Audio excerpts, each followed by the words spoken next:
ایک سوداگر کی تھیلی جس میں 400 دینار تھے گم ہو گئی۔ اس نے ڈھول پٹوا کر اعلان کیا کہ اس طرح کی تھیلی گم ہو گئی ہے، جس شخص کو مل جائے وہ لے آئے تو اسے 200 دینار انعام دیا جائے گا۔ اتفاقاً یہ تھیلی ایک غریب شخص کو مل گئی۔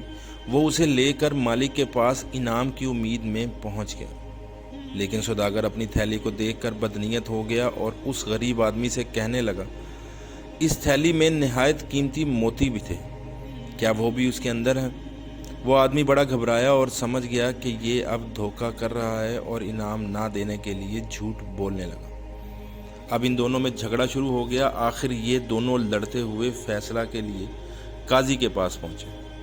قاضی نے اس غریب آدمی سے موتیوں کے بارے میں پوچھا تو وہ قسم کھا کر کہنے لگا کہ تھیلی میں مجھے دیناروں کے سوا اور کوئی چیز نہیں ملی۔ اب قاضی نے سوداگر سے پوچھا کہ بتاؤ وہ موتی کیسے تھے؟ تو سوداگر نے الٹی سیدھی باتیں شروع کی، کچھ صحیح نہ بتا سکا۔ قاضی نے سمجھ لیا کہ یہ جھوٹ بول رہا ہے اور جھوٹ سے مقصد اس کا یہ ہے کہ اپنے اعلان کے مطابق اسے انعام نہ دینا پڑے۔ قاضی نے کہا کہ میرا فیصلہ سنو۔ اے سوداگر، تمہارا دعویٰ ہے کہ میری تھیلی گم ہو گئی ہے جس میں دینار تھے اور موتی بھی تھے، اور وہ موتی ایسے تھے، اور یہ آدمی جو تھیلی لایا ہے اس میں کوئی موتی نہیں ہے، لہٰذا میں اس نتیجہ پر پہنچا ہوں کہ یہ تھیلی تمہاری ہے ہی نہیں۔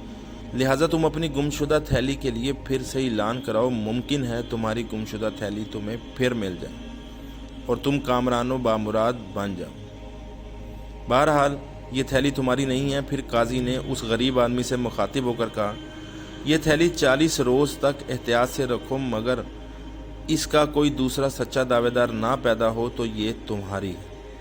اس واقعے سے سبق ملتا ہے کہ جو شخص دنیا کے لالچ میں بدعہدی و بد ایمانی اور بدنیتی پر آمادہ ہو جائے وہ کبھی کامیاب نہیں ہوتا، اور یہ بھی معلوم ہوا کہ عادل اور انصاف پرور حاکم اپنی فراست ہی سے معاملہ کی تہہ تک پہنچ جاتے ہیں اور ان کا فیصلہ صحیح معنوں میں فیصلہ ہوتا ہے۔